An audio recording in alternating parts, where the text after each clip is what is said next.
Welcome to Sisterhood Checkin. I am your author and coach, Nadira Lewis, and it is Friday. Woo! And it is also my birthday weekend. Hey! I'm excited. My birthday's Monday, February 13th, and I'm excited to be able to share this weekend's broadcast, my birthday weekend, with my favorite people. Thank you guys so much for watching. If you are watching us via YouTube, make sure you hit the subscribe button, hit the notification button so that you can be notified every time we upload a new video. If you are watching us via Facebook, make sure you click like and share if you are blessed by the content that you are seeing each and every Friday. So guys, I am excited. I have been waiting to interview with this amazing woman of God who, which you guys have already seen in the flyer, Miss Audria Abraham. And I'm excited. Audrey and I have known each other for many years. Oh gosh, my son's like almost 21. So yeah, about 20 years. And we have an amazing history together. So I cannot wait. She's been on our broadcast before, sharing her story about her life and what has taken place in that season of losing her grandmother and her son and all the things that has come along with that. And to see her at such an amazing time right now, happily married, God has done some amazing things in her life. And I cannot wait to be able to dialogue with her to see some of the amazing things that God has done for her. So, but before we bring her on, I'm going to play this video really quick. And then after that, the next person you see alongside of me will be that of my special guest, Audria Abraham.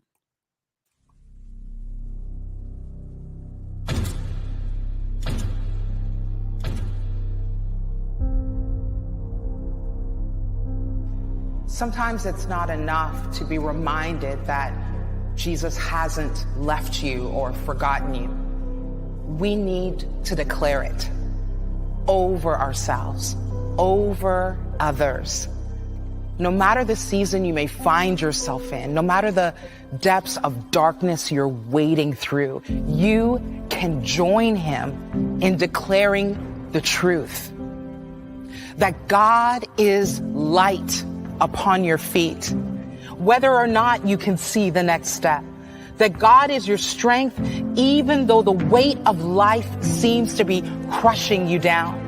And that when your job, your marriage, your relationship, your health feels like it's coming to a dead end, there is only one God that can make dead things live again. These are his promises, and they're the only thing you need to declare over your life. So as you step into this next season or this next moment, you can declare that God's not done with you. He's just getting started. You can declare that the good work that he has started in you, he will surely complete it. You can declare that the same God that parted the seas goes before you, goes behind you. You can declare these promises over your life, over your family's life, over the people passing on the street. You can declare these truths over every circumstance, over every season of your life. You can declare that every day belongs to him and every new breath belongs to him. Because we have the power of a living God living inside of us. And this is our declaration.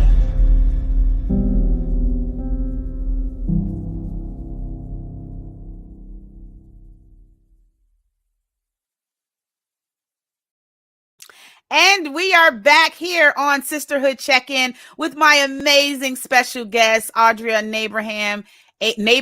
Abraham. And I just wanted to let you guys know that if you are watching us, make sure that you call up your girlfriends and let them know Sisterhood Check-In is on the air. Make sure you get your coffee, your tea, or whatever it is that you drink and sit down, because we got an amazing show for you. Make sure you also engage with us in the comments and let us know exactly what you think about our topic today, about the stigma behind international dating. So without any further ado, ladies and gentlemen, would you please give a warm welcome back to Sisterhood Check-In to my special guest, Miss Audria Abraham. Woo! Hello, hello. Welcome just back to Thank Sisterhood you. Checkin. How are Thank you. you? I'm wonderful. How about yourself? I'm doing amazing. You have that beautiful marriage glow, that glow that says, I'm happily married, girl. Talk to us, Audrey. I haven't talked to you, girl, in a minute, girl. I Got my tea, know. honey. I got my chai tea. I am excited to hear. I want all the juicy, gory details. I want to know what it's like to be married, honey, to a Nigerian husband, honey. Please do tell. How did you and Abraham meet each other? We actually were directly introduced. Mm-hmm. A mutual sister in the Lord. She had actually married a Nigerian man, Nice. and Okay. she said my husband had been a very instrumental in her marriage, and so she said he's single, and she said you don't have to date him, because she knew I was getting ready to take the trip to Nigeria. Mm-hmm. And she said you don't have to date him. She said you could just connect to him for ministry. She said but I think you should meet him. I said okay, all right. I went and checked out his Facebook profile, and didn't necessarily try to hone in, is this my husband? Didn't do that. But that's how we met. We were mutually introduced. So we did not meet directly over Facebook. We were directly introduced to each other. Wow. So when you went over his Facebook, you said you didn't have any mindset of, oh, he's gonna be my husband, which normally that's how it happens. It's not like you be like, oh yeah, this is just my husband. Normally you're just living your life, doing what you need to do, and God just makes the connections, and it just Right. so what happened? Yeah. You went over his Facebook. So how did you guys actually connect? Like what was the thing that kind of got you guys spearheading in the area of, let's go ahead and let's get to know each other on that level? So he was very direct. Um, we got to chatting over I love a WhatsApp. man that tell it like it is. That's just direct. Hey, look. It was very direct. We started chatting on WhatsApp. And when the sister told him about me, he said in his spirit, he knew immediately that I was his wife immediately. And so we started chatting on WhatsApp, and he immediately said, what's your marital status? And I'm like, I'm single. I went into the whole spiel of everything I do. And he immediately said, would you like to marry me? And I was like, we gotta get to know each other. Let's take some time to get to know each other. Wow. And after the first conversation, because I had dated or, had conversations with men across seas. And so I'm always leery, Yeah, when because you and I've had some conversations about that. Exactly. Because I get contact, I get inboxes all the time from people from Nigeria, Ghana, and I'll be like, "What do I have? Like a sign on my face that says come after me?" Like my inbox. I sometimes don't even check my inbox unless I know, unless somebody say, "Hey," because I get them all the time. I think I had reached out to you one time, and I was like, "Audria, what in the world?" And you was like, I was like, do you have issues like this where people are like reaching out to you like that? Yes, always consistently. But I think with me, I always knew that I would marry a Nigerian man because I got a direct word from the Lord that I would. So it didn't catch me by surprise that they would reach out to me, but I had to use my own discernment to understand if this was the man or not, because the Bible does say he that find a wife, but just because you're found doesn't mean he's the one. Right. And so it's up to the woman, it's up to us as women to have the discernment to say yes or no, and not based out of our emotions. Because I had made some emotional decisions in the past. But from the very first conversation that he and I had, we talked for an hour or so. And immediately when I started talking to him, my baby leaped. I literally felt my baby leap, my spiritual baby leap. And I was like, wait a minute, what's going on here? Yeah. What's going on? Okay. And so I began telling him, because it was actually, and a lot of people don't know these details, so you're getting like the first juicy Yeah. details Yeah. about how we connected. And so I was actually 2 weeks prior to leaving for Nigeria, because I had already booked the flight. And I had told the Lord, I'm going on anyhow. I know you've dispatched me there for ministry, but my prayer was I did not want to be there alone. I did not want to Yeah. be there uncovered. I knew Yeah. I needed a husband.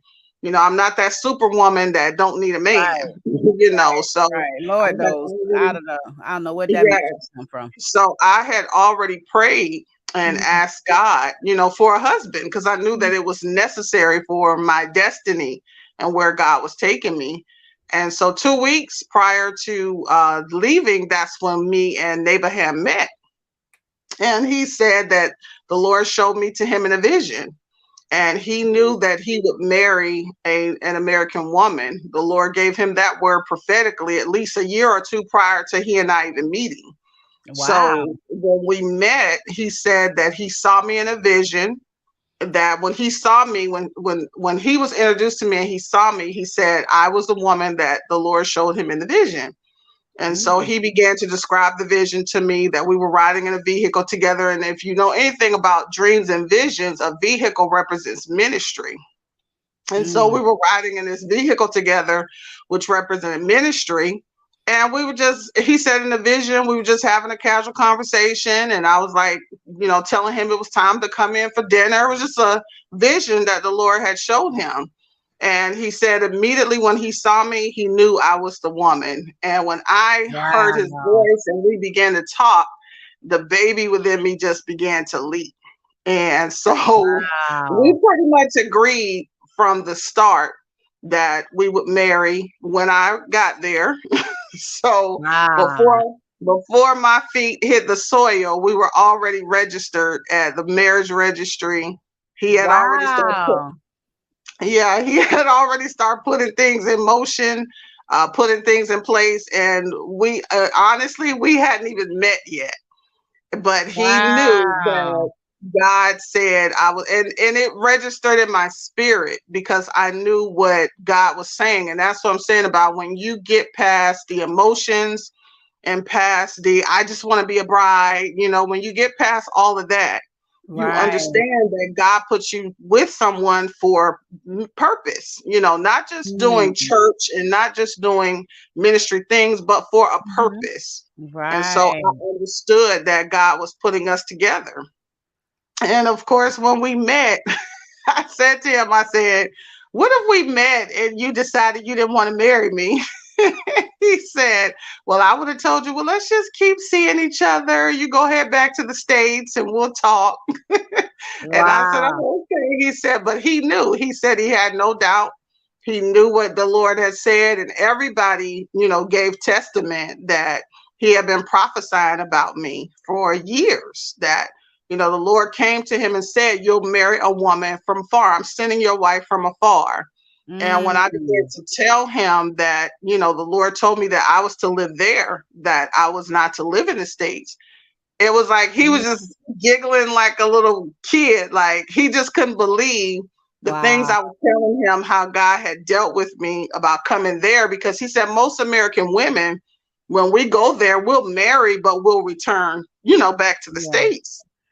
He Mm. said so he had never really talked to a woman who said she would live there, because he said the Lord was not sending him to the States, that he was to stay where he was and continue building what he was building.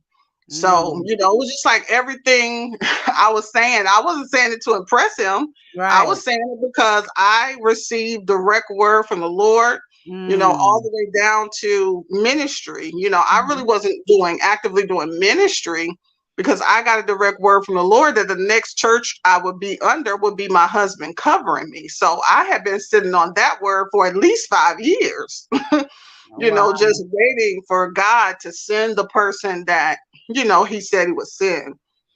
And of course, the rest is kind of history. I got there and, we literally planned our wedding in about 30 days flat, like literally. Wow. Yeah, we literally, well, I'm not going to say we, I'm going to say he planned. The wedding. Wow. Like, all I did was picked out my dresses. That was all I picked out. Everything else that you saw was all his handiwork. I give him all the credit for it. Wow. It was all him. The decorations, the setup, the whole, entourage and everybody being in place. It was all him. He knew, he understood. And that's the difference when you come in contact with a king, ladies. Let me address that. Mm. When you Yeah. come in contact with a king, he knows what he wants. He's going to do what he says he's going to do. And there were times that I'm not going to lie, I had doubt. Like, let's just call this off. It was just so much stress around it. I said, let's call it off. He said, no, it's this date and that's it. And I had to just digress and let him handle it. And so when you come in contact with a real king, he knows what he wants. He's going to do what it takes. And that's the end of it. And a Yeah. king prepares for you. A king he Yes. prepares for his queen. So his Yes. domain is ready. And so when you walk in, you should walk in to a situation that's already established. If you're talking about marrying a king, now if you're just marrying Bobo the clown, then Right. then you got to kind of fix things. But a king, and it doesn't necessarily have to be prepared the same level for everybody, because every king is Right. different in every state. So Right. if whoever God has sent you to, they are going to be prepared for you. Mm-hmm. It is not Mm-hmm. now I wanted to address, you said the stress. Now, if he had already prepared everything, what was a lot of the stress that you were dealing with? Some of the stress for me was just being in a foreign place. Like, I was literally there. Yeah, I was literally there alone. Like, nobody traveled with me. Because it was so short notice, family couldn't really come because the tickets were out the roof. So I was literally there alone. So I had to learn to trust the process and learn to trust that God had put me in the right hands. So that was some of the stress. Honestly, finances, things come up last minute that you don't expect. So that was some of it. Yeah. And just me being in a foreign place, learning new culture, learning new things, learning that what we do in the US is not what's done over here. And this is how we do it. And you basically got to fall in line and do it because this is who you are now, meeting people. And, my husband is connected to a lot of people. And so, between, the sons and daughters in the ministry, and then sons and daughters outside the ministry, and then politicians and, people in the community. So it was a lot of stress. And I'm an introvert by nature. People think I'm an extrovert. I'm really an introvert. You put me behind a computer or in a room, I'm good for days. The only reason why I do what I do is because there's a mandate on my life to do it. But outside of that, I really am an introvert. So literally every time the phone rings, they call me mama. Mama wants to greet you or greet this person or pray for this person. So it's still a major ongoing adjustment for me, because there are a lot of days I just honestly don't want to be bothered because I don't feel well or whatever the case is. But when you have a call on your life is just not your own. And so this is that next level of you are no longer sitting in a room by yourself. You got to get with the program. This is your life. You got to get dressed up. You got to, look a certain kind of way and all these kind of things. And not because, it's for show, but because of who you are. And honestly, God had been dealing with me for years about the way I dress and how I go out in public. He had been telling me these things for years. So, it really was all preparation, for where he was taking me and the new life and all of that kind of stuff. And like I said, it's still an adjustment, Yeah. And I think it's amazing that when you're like a real life Esther story, where you just kind of when you think about Esther and the culture surrounding where Esther was, and her husband, and how, the preparation that was needing to take place. what was some of the things that you were doing to prepare? Because I know you were here in the States, and I know you had a lot of different business adventures, things going on. So what was your preparation process? And that's the first question. And then my second question is, how did you, after you, while you were preparing, and the reason why I'm asking is, before you even answer it, the reason why I'm asking is because I was listening to Tony Evans' daughter this morning. Pastor Tony Evans' daughter this morning. She was talking about, I think she's redoing her book about clarity and hearing the voice of God. And I thought that was just so fitting to our conversation today. And she was talking to Matt Crouch, and she was saying, and I haven't watched TV in, oh gosh, for years, but I just happened to catch the YouTube clip, and she was talking about, her and her husband were there, and they were talking about how important it is to develop clarity in hearing the voice of God, because it literally can save your life, or it can destroy your life, And she was just saying how, though she felt like she was clear at feeling like she was clear at knowing, that God was sending her, leading her in a particular place, she knew that there were certain areas of her life where she had to still trust God, not even knowing, because Matt Crouch asked her, well, how do you really know? Did he speak audibly? Or was it a still small voice? Or was it through his word? And she was talking about how God uses the collaboration of both physical things and spiritual things, and to help us become clear. Because I mean, reality, God does want us to know. He doesn't want to make it such a mystery that we are like totally oblivious to hearing his voice. But he does give us his word as a foundational step to help us understand, exactly. So whatever he does speak to us, it has to line up with the word of God, so that we can understand the will of God for our life. So what was that preparation process like for you? Since you said you felt like it's been like 5 years, what was that preparation process like? Well, we're really talking about 20 plus years of preparation. Okay. Yeah.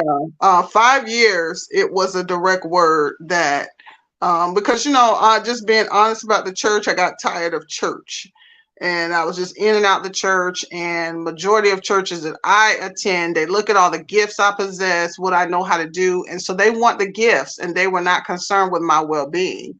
And so those 5 years. Whoa. Let's not skip past that. Oh, that's something to, and I say slow down because I think that's important. Yeah. Well-being, especially living in a society in America where there's so much mental health, Yeah. And I have another part 2 question I'm going to ask you after that. But living here with all the mental health issues is because we are concerned with what what people can do, but we're not really concerned with who people are. The things, the very essence of what makes you who you are. And I believe God shows us those things in our private moments. God, that's why most of the time when you have people that are introverts or people that have a strong relationship with God, because they understand, God, I know you see me inside. You see the inside. We know that you formed us, in your mother's womb, in our mother's womb. You know that we know we're fearfully and wonderfully made, but it's something about connecting with people who are interested in your well-being, not just interested in the way you look, especially in dating, in relationships, vertical, external. You want to connect. I know me. I want to connect with people that can look me in the eye and really want to know Nadira. Not know necessarily what Nadira. Oh yeah, Nadira is pretty. Nadira this. She has this. She does this. She has this gift. But getting to know me intimately, getting to know who not many people have the capacity, really, get to know you. And that may be a good thing, because you don't want everybody knowing you intimately, because then everybody, because in that spot, you're vulnerable. You show the cocky side of you. You show the weird, the size of you that people be like, girl, what in the world? But I just wanted to pin that right there, because that's really important, what you said about people just wanting your gifts, but not really wanting you. Yeah. But it was the church, but it was also men. That was a major issue I dealt with, men. Mhm. They were more concerned about, the intercessor, the one who could prophesy me out of this some junk I'm in, and I'm administratively sound, so I know how to do all these different things, and the books and this and that, and on and on and on. And so people became more concerned with that than, there were times, especially when I was in the church, I was just very broken, going back to childhood, going back to the fire, going back beyond the Mm, fire, mm. just that need to belong to something. Because I've been a loner for 20 some years since I lost my son and my grandmother. So, even though I was married previously, it was so short that it really didn't even matter. And Yeah. so I still had those moments, even when I was going through that divorce and that split up. I was in the church and it was, are you going to come do this? Are you going to come do that? And no, only one person when I was going through that, and it was actually somebody under my leadership who came to me and said, the Holy Spirit told me to ask you about your marriage. And I had to go into telling them that we were splitting up, and that whole 9 yards. And then that person, Mm. of course, said, I'll pray for you and things of that nature. But, it just was not a lot of care around, Mhm. is Audra okay? You know what I mean? Mm. Like, Mm. she's going through this, but do she need to sit down for a minute? Like, I had to sit my own self down when I was going through that. I sat myself down for at least 2 years because I'm like, I need some time to heal. I need some time Mm. to adjust. And even as it pertains to, the preparation, and this is all still a part of preparation. When you said, how is God, how did he prepare me?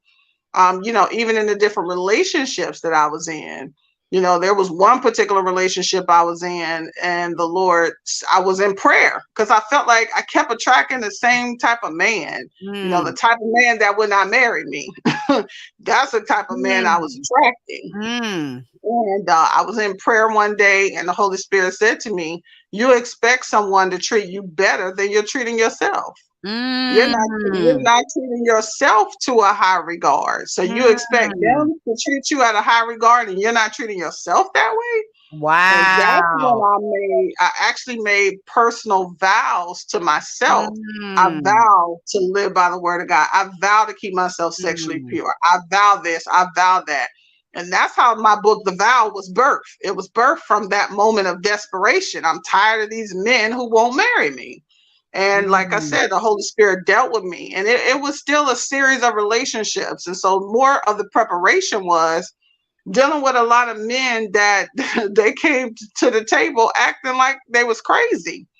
And even when they came to the table that way, the Holy Spirit still would not let me back off, because what the Holy Spirit began teaching me is, if you want to be in a marriage, you have to learn how to get through certain issues that come up. You can't jump up and leave just because it don't look well or it's not going Right. right. So Right. every relationship that came to me, the Mm. Holy Spirit said, you can't walk away from this until you learn what lesson you were designed to learn from this person. And Mm. every person that I dealt with, the Holy Spirit was showing me. It wasn't showing Mm. me, it was something that was in Mm. that person, but it was all about my response to what I was experiencing. And what Mm. it was designed to do for me was to heal me. And a lot of women cannot get to their God ordained mate because they won't let these relationships teach them what they're supposed to be taught. And so they Mm. keep attracting the same person, keep attracting the same person, until one day you finally let yourself be abused or whatever, so you can recognize the signs. I can Mm. recognize when somebody's manipulating me real quick. Mm. So these things were all the things that prepared me, even to get to the point of saying, okay, I'm finally to the point. I'm a queen. I'm not going to accept any less. I'm not going to let somebody treat me subpar. I'm not going to Mm. get to a certain place and you don't greet me a certain kind of way. I Mm. had to start saying those things and doing those things. I had to say no to a person who was in and out of my life for like 7 years.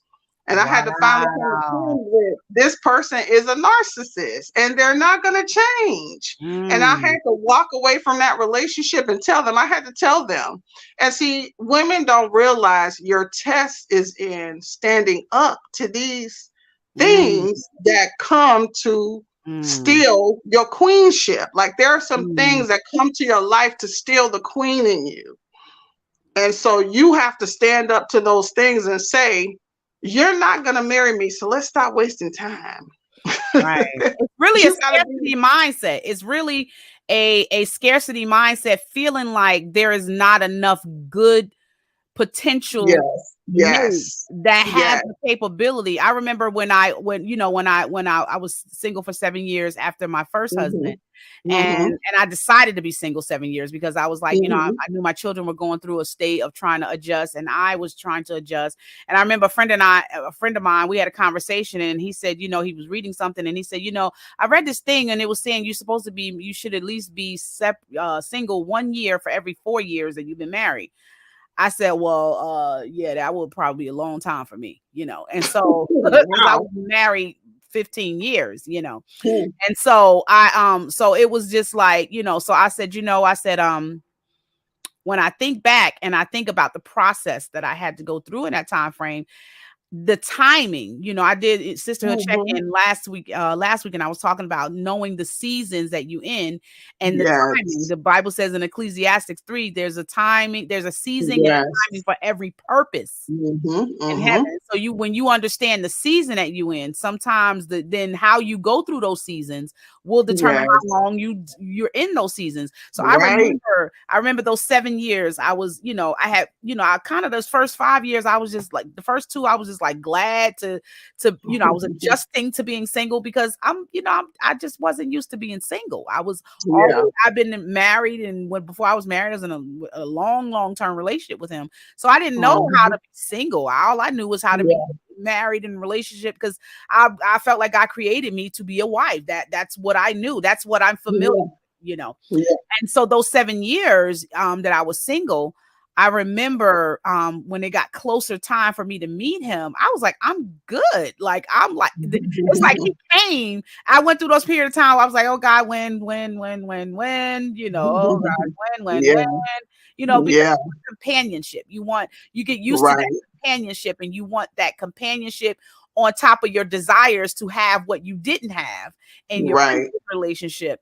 And then finally, when I met my second husband, and he was totally opposite that I would ever have thought that I would have ever. I was like, oh no, he's too short. Oh no, I don't date guys like that. No, he's too short. He's dark skinned. I don't date dark skinned guys. I don't date light skinned guys. All these things in my head. And I told one of my girlfriends, I said, oh my gosh, when I look back in hindsight, I'm like, if God gave me what I needed, because he knew, he understood me in ways very attentive. I love a man that's attentive. Yes. That's intentionally intense. You ain't got to be like, hey, you listening to me? Hey, you hear me? hey, you hear what I said? What you say? He was intentional, and when he would look at me and conversate with me, his eyes were connected. I didn't have to struggle with, all this other stuff. And so, being married to what I thought was not, at first I was like, I don't know. And we got married quickly, we got married quickly. I've known before my husband passed away, I knew him 6 months. In 6 months, he was like, he proposed to me, and I was like in the laundry room I was washing my clothes. I was like, what the hell? Like, is he serious? But there was a part of me that was scared and excited at the same time. I was scared because I was like, that means I have to give up my freedom. And I'm good. I'm just getting to a place where I'm comfortable. And then the other part of me was like, but what if this is God's will? What if this is God's will and plan and purpose? And I had to go through my preparation was just going through the mindset of, I want to get out. I'm good. I've been married for years, and now I'm just getting to the point where I'm good. And it was my daughter. It was my daughter that said to me, Mom, you need to stop picking people apart, because I was picking them apart just to kind of avoid that connection. He's too short. He don't know how to change a tire. He don't know nothing about changing no tires. You know, he don't know how to do this. He don't know. He don't got no kids. He don't know nothing about parenting. He can't parent my kid. Finding all kinds of ways to, because my mind had to adjust that to something different. Right. And he was really genuine, you know, and pure hearted. And I love that, you know, and so it was literally a great marriage up until he passed. It was a great marriage. And I really feel like, and I'm writing a book about it. It's going to be the measure. It's called The Measure of a Man. Wow. And it's going to be, he came in, didn't have a lot. He wasn't rich. He didn't have this, you know, exquisite job. He was an ordinary man in terms of the work field. Just, you know, wasn't real, just an ordinary guy that loved God, loved people, very community oriented. And I love that. And how he cared for me and my children was the key thing when we talk about, and, you know, going beyond just, you know, the way normal people are nowadays. Men, they just want to they don't even want to get to know you. It's just like, so in that process of preparing, I'm sure, you know, when you were saying you had to go through all these adjustments, at what point, I mean, that's kind of quick. How did your family respond to you getting ready to? I know my family, I'm gonna tell you right now, I would have got like 100 phone calls, girl, you crazy. And my mama would have got and said, mama, all in my face. I would have had my friends like, girl, we ain't even letting you go. How about that? We're gonna take your passport. They would have looked at it and saw it as a form of desperation. They would have been like, girl, you want to be, especially if people know that you want that is your desire, you know, and you know, so I know they would have pulled me to the side and said, look, you ain't going, you know. So they would have been like, especially by yourself, that ain't finna happen. That ain't finna happen. So, but we're gonna take a quick break, and when we come back, I want you to answer that. What was your family response to you leaving the States to go and marry somebody else that's from Nigeria? That's gonna be good. Oh, so if you're watching us, make sure you get your coffee, your tea, your popcorn, girl, because it's just getting ready to get juicy. Girl, we are here checking in with our sister Audria Neighborham Abraham. We'll be right back after this.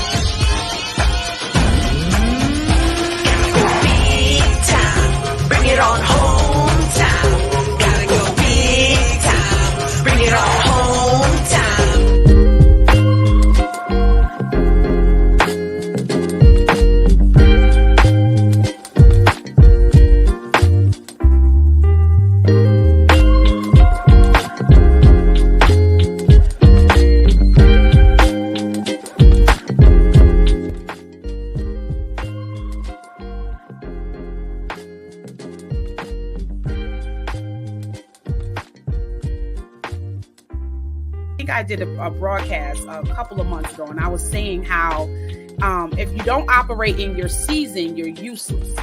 So, and I gave the example of the fig tree, right? And I said that how Jesus cursed the fig tree because it was time. IBG Careers is looking for customer service representatives needed to service their customers from home. If you're interested, please apply at www. I've done some terrible things in my life. Some of them I chose to do. And I own these choices. But others, I just feel like I was swept up in a series of circumstances that didn't involve my will. They just sort of happened to me. I've become the culmination of those choices and circumstances. So I guess I just need to say it. I really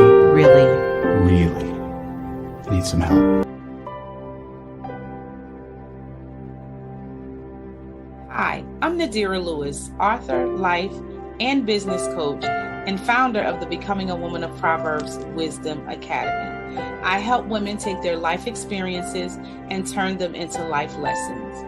I also believe that just like hurt people, transform people can transform people too.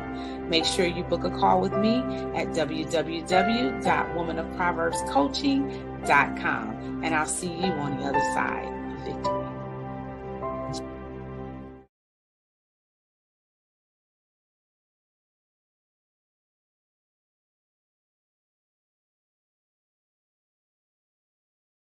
All right. And we are back here on Sisterhood Checkin. Look, y'all, if y'all have missed the first half, I'm telling y'all need to go back and watch the beginning because Audria was giving us some nuggets, honey. She was giving us some amazing nuggets on how her preparation process was in regards to preparing for her now new husband, married to Abraham. So we're going to go ahead and continue with our conversation. So, Audrey, I asked you a question before the break, and I asked, which is a pretty legitimate question because most people will want to know, what was your family's response? Because I know you said you guys planned a wedding within 30 days, and when you had never actually met each other until you actually stepped foot on Nigeria grounds, what was your family's response to that? Because I know, honey, like I said, my family would have been like, girl, I would have been all over the news in Nigeria because they would have been crazy. Like, especially my kids, they would have been like, what?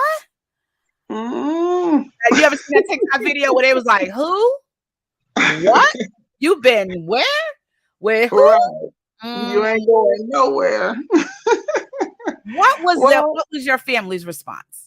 Excuse me. Well, you know, it was a lot of negativity, just being honest.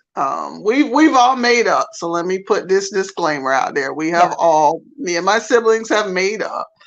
But in the beginning, my brother distinctly called me and said, "You're not going over there." I can see his voice now. No. I forbid you to go. You might be older, but I'm your big brother, you know, that whole 9 yards. And we stopped speaking for about a week about it. But you know, he ended up calling and apologizing and just saying it was just out of concern, you know, and I understood that. You know, and then my sister, you know, she at the root of it, they just did not want me to go at the root of it. Of course. My uncle plays a role of uncle, father, spiritual father, because he stepped into that role when my dad passed. Yeah, of course. And I felt like whatever his response was, I didn't care what nobody else said. But my uncle understood my purpose. He understood that this was the will of God for my life. And he trusted my judgment. You know, he said, this is what God is saying, then I trust your judgment. And he didn't have no concerns or fears because anybody who knows me, they know I'm not going to do anything outside of the will of God. I'm just not going to do it. I got a word about leaving here in 2018. I remember you were talking about this for a while. This has been, I remember you and I have had conversations and just, so I wasn't technically surprised. I was just surprised in an exciting way. Like, what, you did it? Like, wow. I already knew from just knowing you over the years. I was like, yeah, she's going to probably wind up in either Ghana or Nigeria or something like that. But you know, you love family, but I think family did not really understand who I am because you know, when I'm with family, I'm humble regardless, and I don't say that as a brag. I say that as much as I carry and who I am in the kingdom and all I know how to do, I'm very humble. With all the gifts and the talents and everything God has given me. So I think my family didn't really understand who I am or who I was spiritually, naturally, you know, what I had accomplished. You know, my brother who went off on me, he didn't even realize how many books I had written. He didn't even realize, you know, the things that I had been doing. He didn't understand who I was in God and that I wouldn't just jump up and go somewhere without protection from the Lord. I just was not going to do it. And, you know, honestly, I went back and forth about even going because I had went through a season where I was like, okay, that wasn't God. I missed it. I'm not going. I'm just going to get comfortable here until the year prior to me leaving, the Holy Spirit started dealing with me that this is still your assignment. You might be running from it. You might not want to do it because you don't understand everything that's going to come, but this is still your assignment. And I realized that I was only going to go so far. When you have an assignment on your life and God has mandated you to do something, you're only going to go so high. to where Right. you're going to realize I keep hitting glass ceilings. And that's what I started doing in Mm, my business. I started hitting glass ceilings to where it was like I would mm, get so high and then it would come back down. And it just kept going up and down. So finally I said, okay, this is what, God is saying. I got to go. I don't mhm, understand it.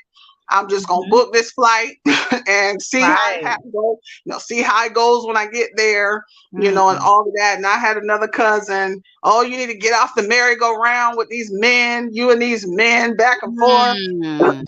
So I dealt with a lot of negativity. Wow. I had some friends who were, like you said, if some go down, I'm jumping on a flight. I'm coming over there. Right. So I dealt with a lot of things, even the emotional pull, of you shouldn't go, you should, are you really ready? What's going to happen? I had no clue. And when you're trying to obey God, you Mm, cannot try to explain every single step that he's telling you to make.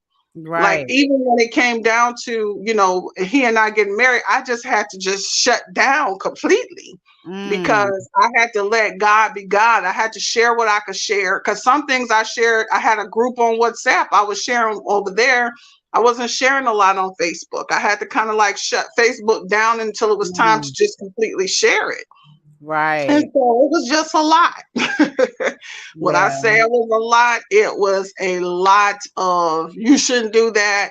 It's not safe over there. I got dealt with a lot of that. It's just not safe there. And there are some parts that it is not safe, but there are places in America that are not safe. Really, like honestly, like really.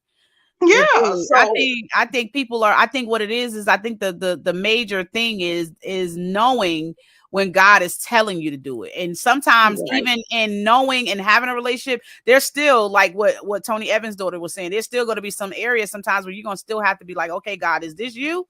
right. Because he's never, you're going to, because sometimes God will push us to get out of our comfort zone, to do some of the things. Because like you Yes. said, it wasn't like you were like, oh yeah, I just want to do this. Because you were like, because this is a major life change. This is going to be something Right. that will literally, this is a destiny, move, Yes. to be able to Yes. go to another country, especially in this day and time, especially Mm-hmm. never meeting this person, knowing what the trafficking and things that are going on, Right. and being able to discern God's voice in a time where Right. all these things are going on. You have to have some sort of preparation or Right. be in relationship with God to be able to do this, because it's Mm-hmm.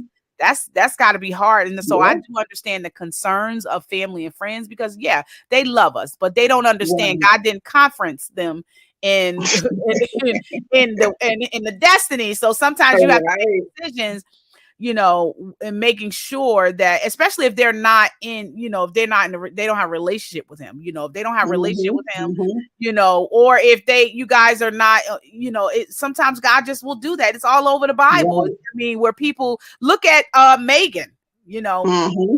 Mm-hmm. Megan Sparkle, all the way in another country, right?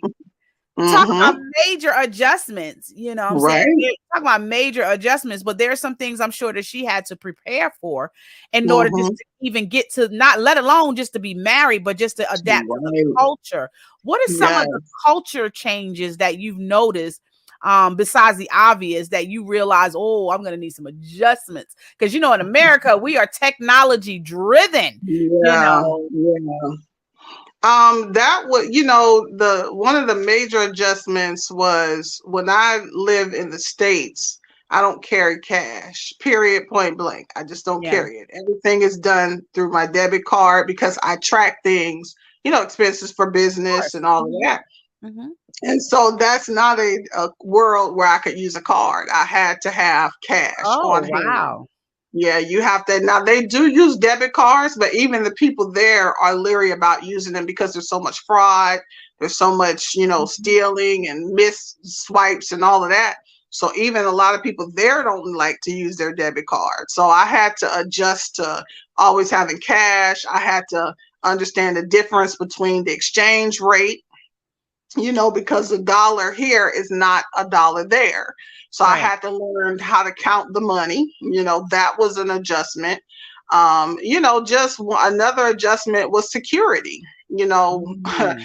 it was days I threw a fit because my husband said, you just can't go out by yourself, period.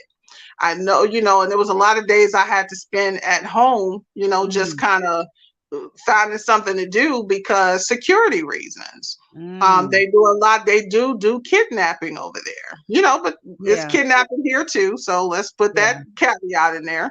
But you can't be kidnapped in a foreign country. Right. So there was a lot of security precautions that he put in place that I couldn't leave alone anytime I went over to the church because I was staying across from where our church is at. And anytime I went to the church, I could not walk alone. Oh, wow. So that was a major adjustment.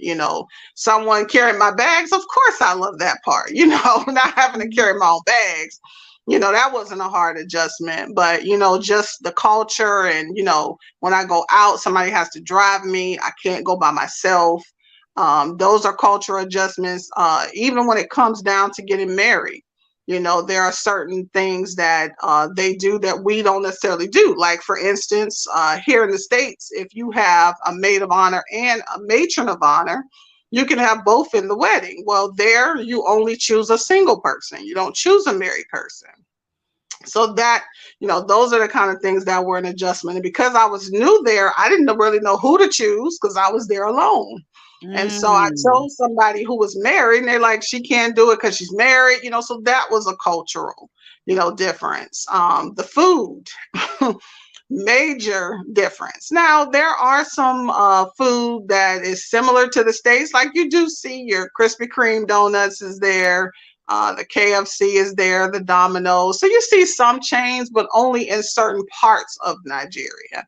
And Mm. so where I am, we had like a chicken chain, so things like that. So one of the different changes I made was I went back to eating meat because, I had been a vegan for so many years. Yes, I remember. Yeah. So I went back to eating meat because everything there is totally different than here. Things there don't have all the additives and the preservatives. Now, you can still get off into eating a bunch of junk there if you go to the right place to get it. But for the most part, everything is naturally grown. The carrots and everything, it even looks different than here. Mm. So when, I'm going to get back on that diet, but for the most part, I learned that I needed a little bit more protein in my diet. And so, just to kind of get myself adjusted, because I got sick a couple times, adjusting to food. But Mm. that was a major adjustment. Another adjustment is they really don't eat with forks and spoons like we do. So Oh, what you they eat with eat a their lot. hands? Yeah, you eat a lot of things with your hands, and you eat a lot of things with swallow or pounded yam, or this. It's like a white, like doughy type of stuff, and you take little balls and you make it and you eat with that. So that was a Oh, huge, yes. So wow. that's a huge adjustment of with my hands. At first, I was like, but after a while, I'm like, okay, this is what it is. I just get my hands Wow. So dirty you and use a eat. little ball. Is it like fufu? Yes, like Okay. fufu, Okay. exactly. But it comes like in a ball, but you take little pieces of it and Mhm. make them into little balls, and you kind of like Oh. use it as a scoop when you do it that way. Oh, is that So because you eat a lot of is it more like the food more stew based, or is that just with everything? yes, yes. Like that, I believe it's called Afghan. I might be pronouncing it wrong, but it's like greens, kind of like greens, Mhm. and then they put like smoked fish in it or goat Mm. meat or something like that. And so you eat that, and then there's another soup called fisherman stew or fisherman soup. So I like that one a lot because it's made with fish. And so things like that, were a major adjustment. And see, people say, eat with your hands. I say, you eat French fries with your hands. We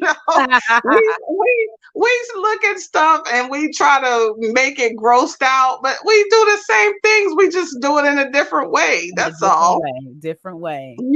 So those are the things that are different. Going into the village, that was different for me. Because the village is like it's a hard life, just being Mm. honest. And so it was Mm. challenging to see people, living like that. So my heart just really went out like, okay, we got Mm. to help. We got to do something. where people don't have running water and they have to get a container just to go get water just to have in their house. So those are things that were challenging. No electricity. The electricity was a major challenge because Nigeria is kind of like antiquated when it comes to their electricity. Wow. And so there are times that the power could be out for hours or days at a time. Wow. And so you had to live with a generator. If you don't have a generator, you really cannot survive well. You can survive, but not very well without a generator. And so that's something that was a major adjustment. Like, I knew it was a problem before I moved there, but I didn't realize it was as much of a problem it was until I was there on a consistent basis. And so we learned some things because my husband and I, we pray for different politicians and things. And so one of the politicians who's running for governor, he explained why the electricity is the way that it is. And when he explained it, I said, okay, that makes sense. So those are the things that I believe are some of the reasons God has sent me, into that territory. Anytime you go into a territory, if you are privileged in any kind of way, the Lord is sending you there to make it a better place. Right. And so after I got adjusted to it, I started talking to my husband, what are the solutions? We started talking about solar panels and, different ways to provide electricity and clean water and to drink, clean water to drink. And so what I learned is that even if you drink bottled water, if it doesn't come from the right source, you can easily contract typhoid from it. Wow. And so, yes. And we talk about bottled water that you assume is clean. Right. And so one of the things that my husband and I want to do on the land that he has is we're going to build a water manufacturing plant so that we know people are getting fresh, clean water, so he's already named it fire water. Everything with my husband is fire. So it's going to be called fire water. So these are the things that God is sending me into that territory. Not to mention that, because I'm a wealthy woman, I'm going to show people how to tap into their wealth, because everybody there is an entrepreneur. Like, majority people work for themselves. They don't get, it's not like here, US, where you go get a 9 to 5 and make a paycheck every 2 weeks. No, you got to get out every day and hustle. And you go make some resourceful.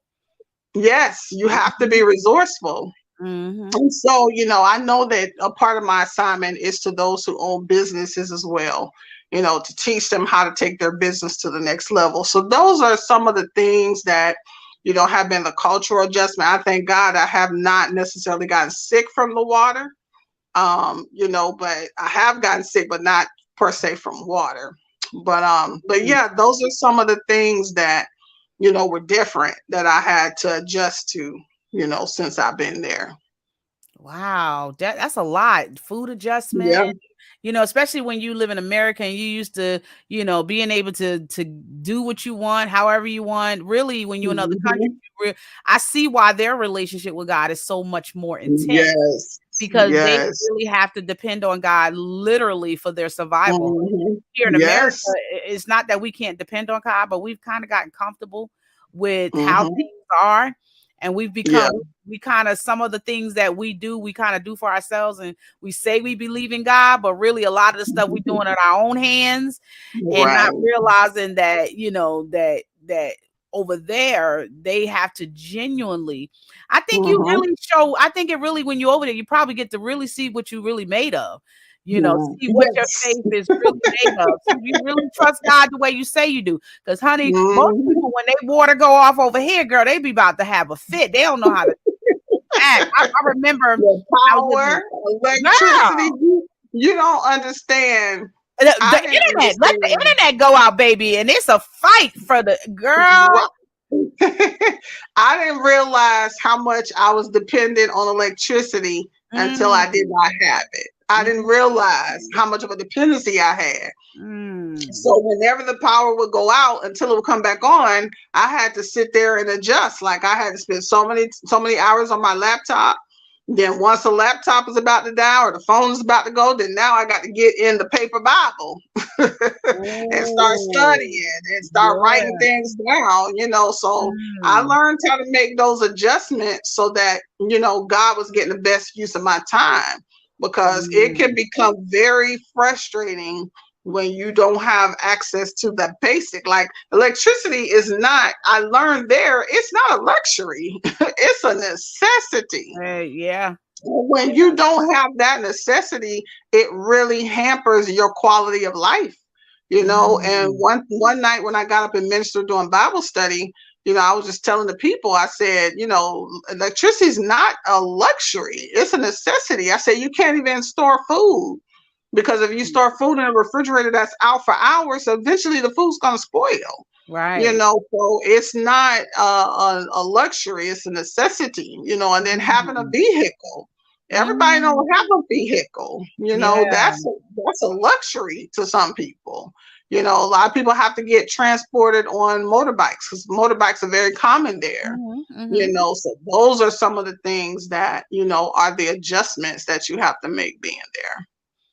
Wow. I remember my son was in Dominican Republic for a couple of months with his dad, and he had a motorbike, and he was saying, Mom, telling me about how the culture shift is. But I think one of the things when he came back, he said, Mom, boy, when I came back to the United States, I was full of anxiety, because he was like, because, being out the country, everything is, the pace of life is slower. People are not, they're taking, there's a lot more conversations, interactions. People are more interacting with one another. There's not a whole lot.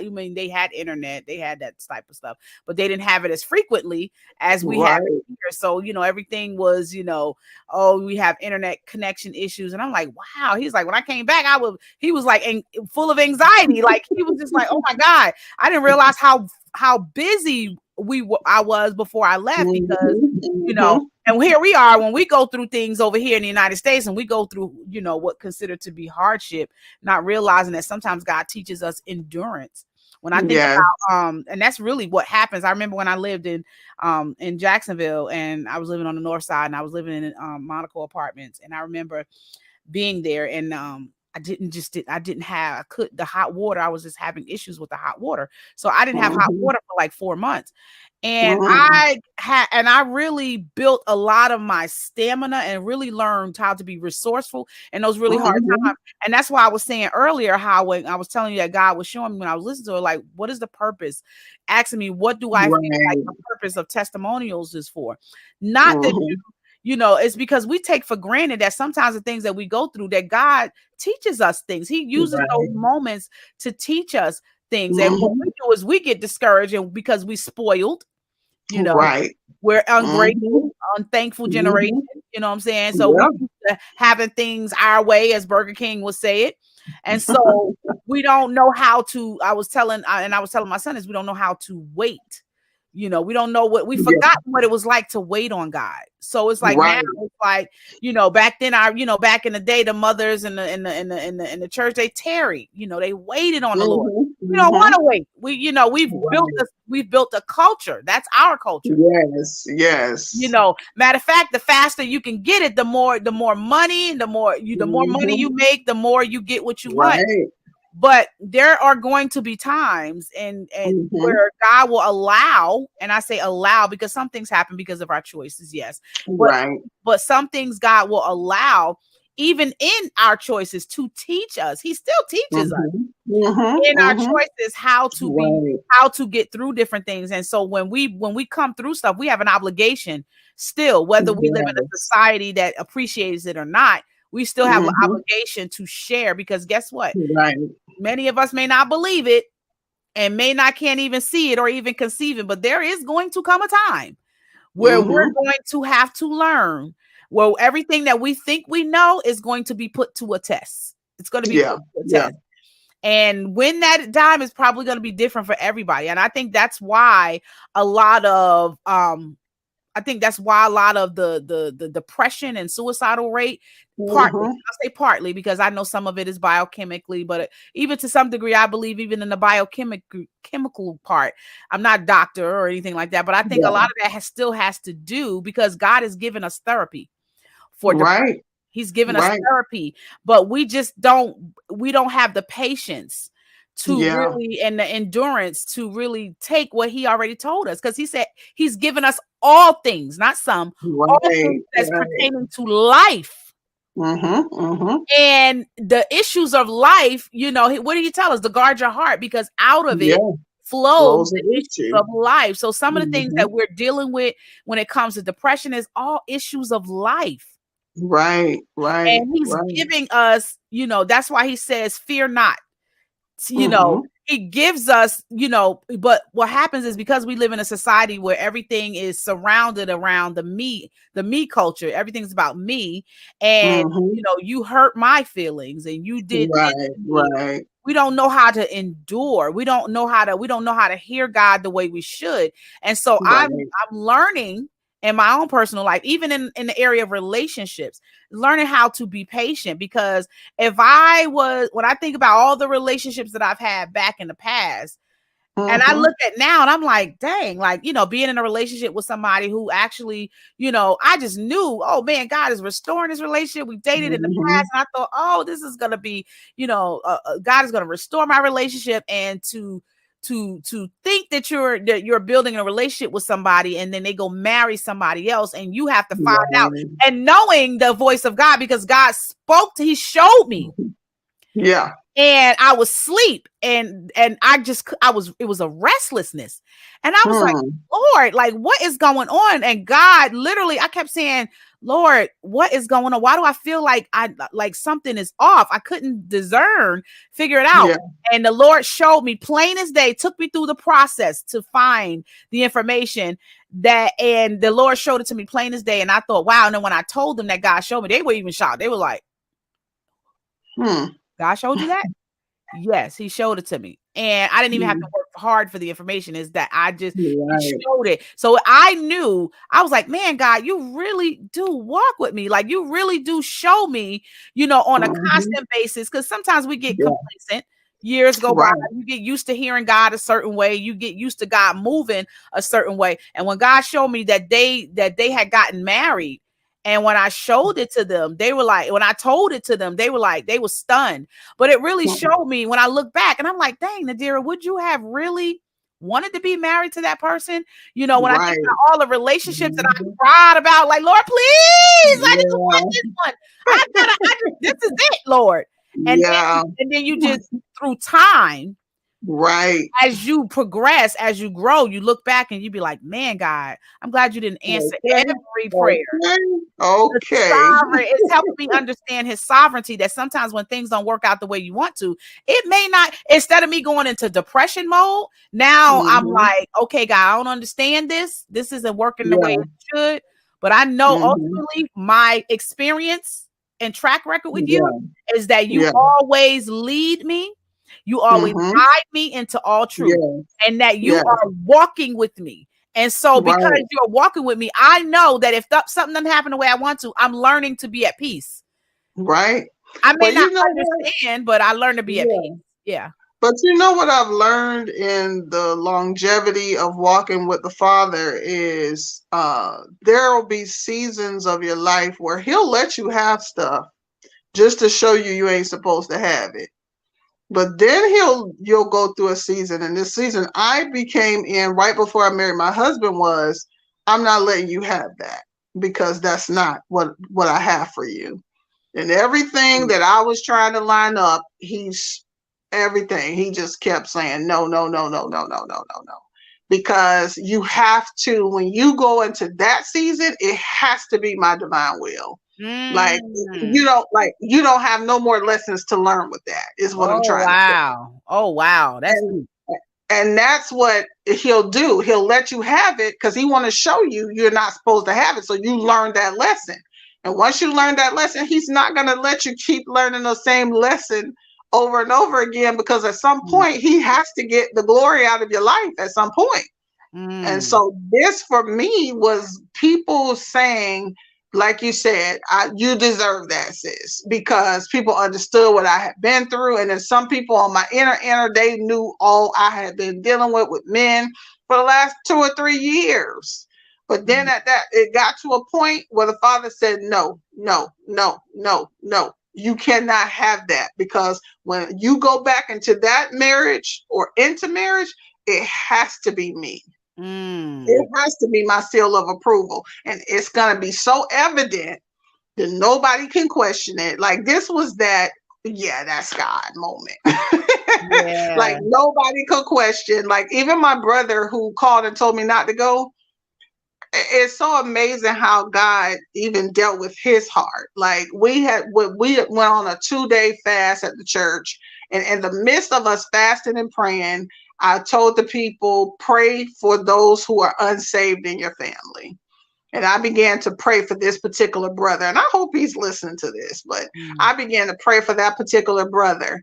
And within the time that we were praying and calling out these names, like, we literally were calling these names out. Yeah.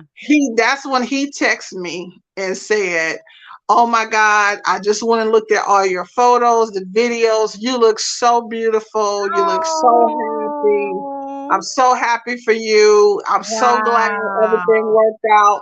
And I'm getting my passport so I can come and visit.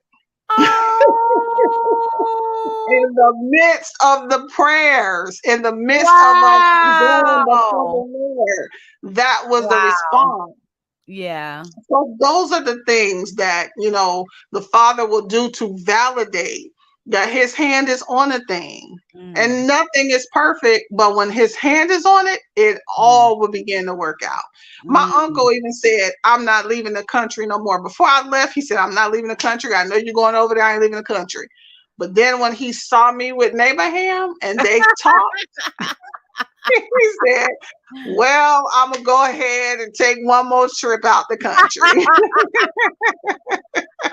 So when the favor of God is on a thing, it will track. People will draw, and I know our general conversation is the stigma, around international dating. And so at the end of the day, you just simply got to know that you heard the Father. You just simply got to know. You cannot have the doubt, the fear. You just got to know, because you're going to deal with some bozos. In any culture, in the United States and outside the United States. Exactly. You're going to deal with bozo, but you as the woman have to have that discernment, and it comes from those bad experiences. I'm sorry to report it to you, but until you have those bad experiences, you cannot discern when the right thing comes. Like Mickey Howard. Experience is a good teacher. Yes. It takes someone like me to learn. It is the best teacher because it sharpens. And if I had not been sharpened with all the jackasses and all the crack ass, all the it asses. Before you got the ass. Got rid of the crazy ass. The